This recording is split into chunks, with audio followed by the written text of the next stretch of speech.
Taunoanga whaminsta a le whionga le tamatai Palemia. O te tāpālau whionga le tamatai Palemia, molo taunoanga whaminsta. Lau whionga I le whonga whitalai. A whio minsta o le kāpeneta. Ia, a whio lau whionga I le taitai o le tuangai. Ia, ma sui ma malu o le whono whaitu la whono. Le tapua inga mau, I la nā whionga I leo ma malu o le malo. Whapea sui o le whono o sui tō whia. Le whio o le whamasinosili.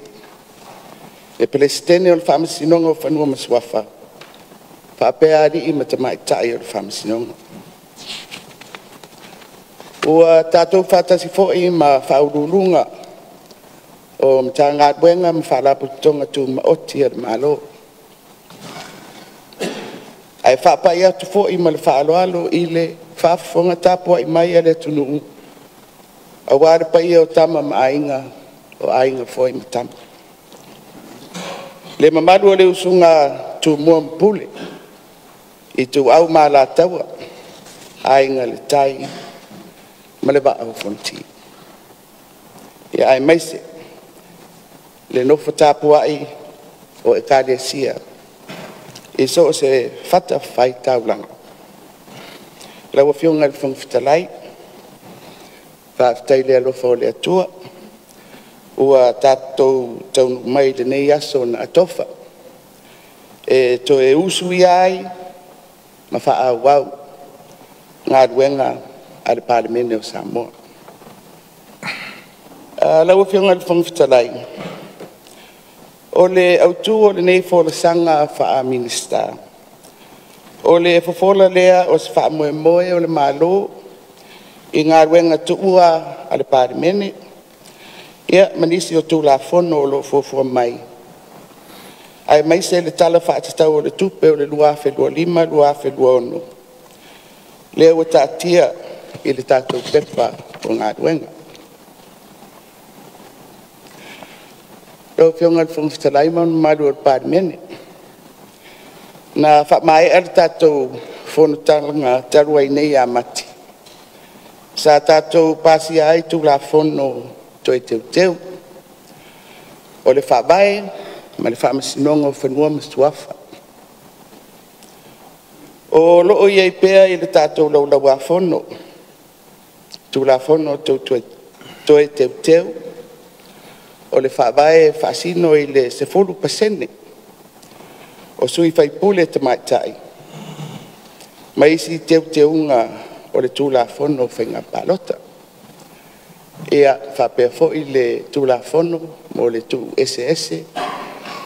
O le mtanga ruenga o leo leo. Ma le mtanga ruenga o whale pui pui. O le tātou tūla whono toi teu teu o le whaavae. Na tātou pāsia I le tātou whono taluai. Na tuina atu e le tua ngai I le whaamasinonga. I se mau sa le tatau ana pālota le whonga whitalai. I le tūla whono le swinga o le whaavae lea e mo umia ai le lua vai tolu. O sui uma o le Palemene. Na te ena e le whaamasinonga le maua le tuangai. Ma whaawau le whaamamaluina o le swinga o le whaavae lea. I mata upu tau whaamasinonga. I le asufitu o aperila o tausanga nei. Ua toe whaulu. Le toe tarusanga o le apili. A le tuangai mo le mata upu lea. Ma ua iei nei I luma o le whaamasinonga. Lau e whionga I le whangwhitalai. A tonu e sa opa au whapea atu. E le I ta oto I se ta otonga le lei le whai unga o le tātou whonatanga taluai. Ua whamawina I le tala whaasorapito o le Palemene o Samoa se tūlanga winga ese. O le lua, o ni lafo, o le whatua tuaina. Na whatua la ia nga I le Palemia ma le kapeneta. I le lua o vai aso. O le tātou fono talu ai amati. Ia, lea sa tātou pasi ai tu la fono te toi te teo o le whabai. Ma le whaamasinonga o whenua masuafa. Sa lei mawhai. O na whaawau. Le au ili ilinga o le tu la fono o toi te teo. O le whabai e whaasino o le 10% o sui whaipule te maitai. Ma isi te teunga o le tu la fono o whainga palota. Ia, ma le mataupu le tu SS o leo ma whare pui pui.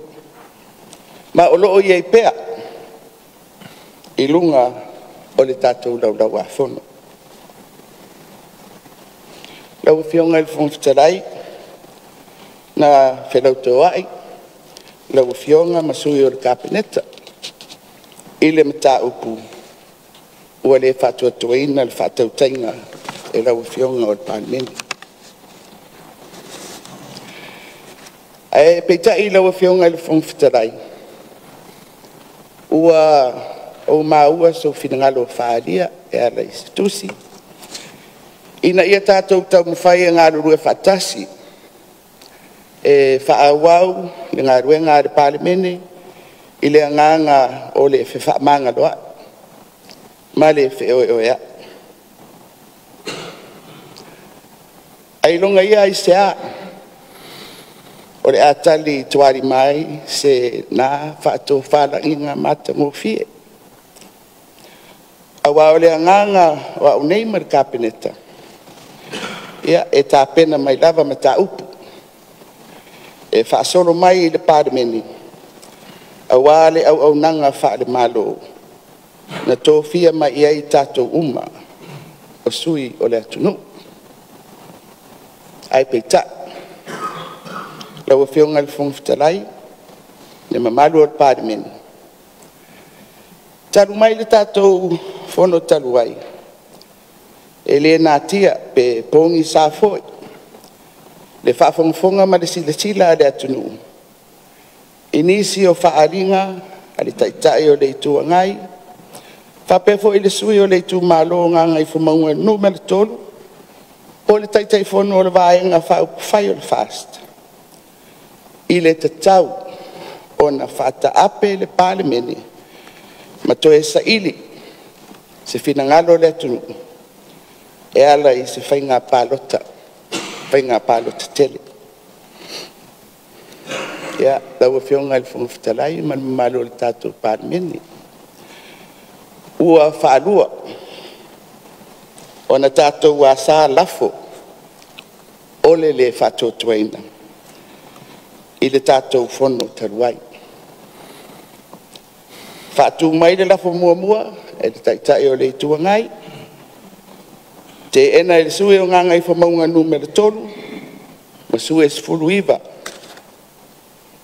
Ta whea le lafo. Whatu le lafo lona lua. E le sui o ngā ngai whamaunga numero tolu manan vaenga. Te ena e le itua ngai. Ta whea le lafo. Ma o loo whaawau mai ei pēr le whainga malo.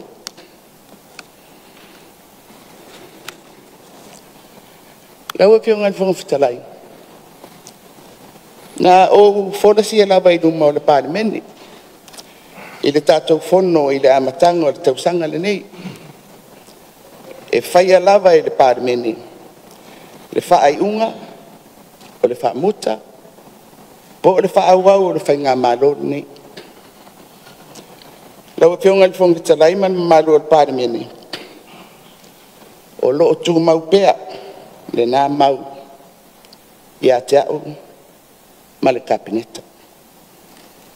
E whaatino. Le whinangalo o le Palemene i lunga o le whainu mera fulisia.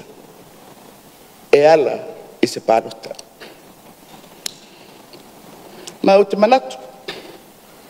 Ma e reo se mea fo i e whengatau na whaitau. E pau le awala e maua aise numera fulisia. O le mauta. E whaamuta ai le whainga mālole ni.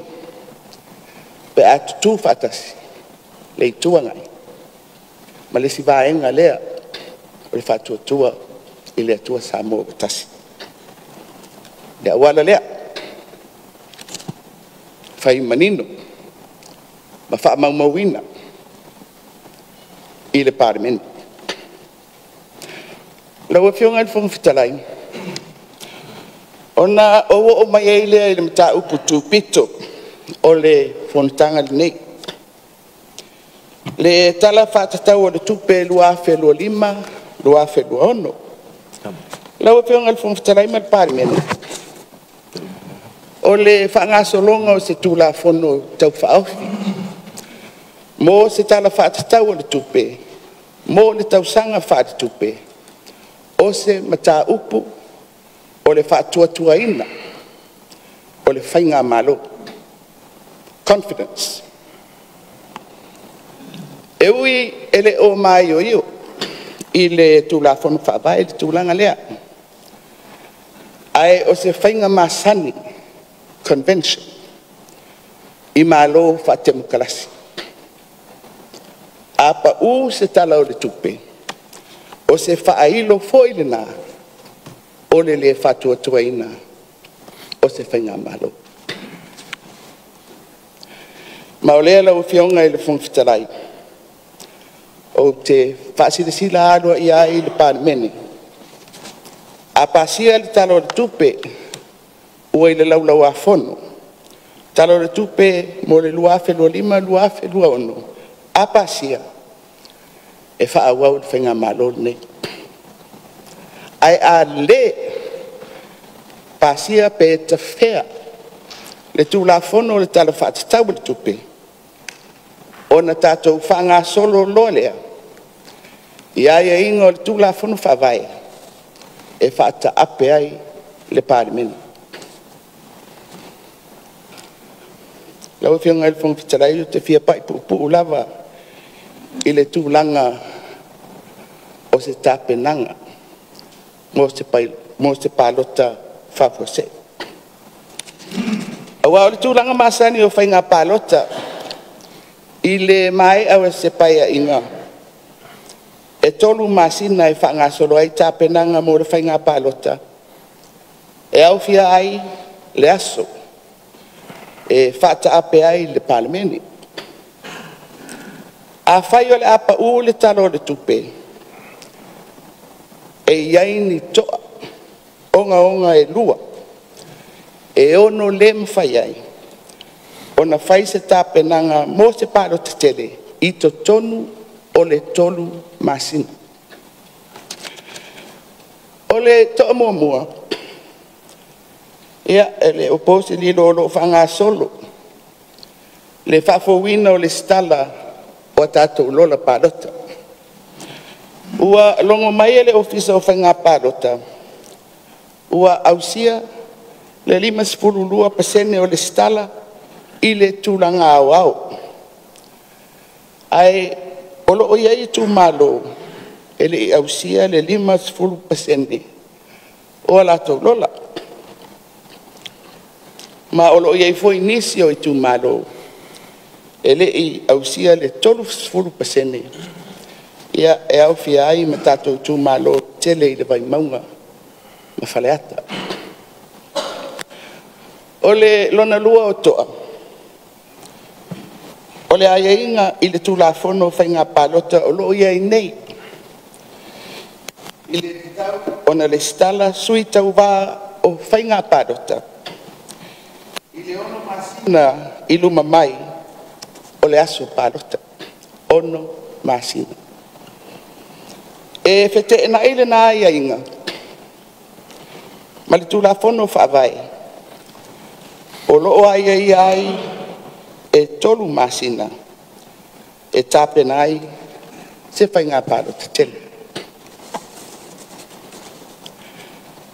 lau whionga le whonga whitarai man mamalo o le Palemia e whainga tāo na whangasoro tapenanga masani mo se whainga palota i lunga o le tulafono o loo iei nei ma ole a mo umi ai Le tuina atu o mataupu o whainga palota. Mo ni whaatonunga whaali tūla whono. Mai le whaamasinonga mawanunga. Laua fionga il whongwhitarai mana mamarua Palemia. O le isi vala tāua. Pea whape pa u le tala o tupe. Pe whape whea. Ona whaatupe au nanga le malo. Mo le tausanga whaatupe fau. O ai inga o le whawae o lo iai. E whaatulanga le 25% o le tala o tupe. O le tausanga o lo whaangasoro nei. E whaawa wai ngā ruenga ale malo. Ai peitai. I le toa lea wa iai.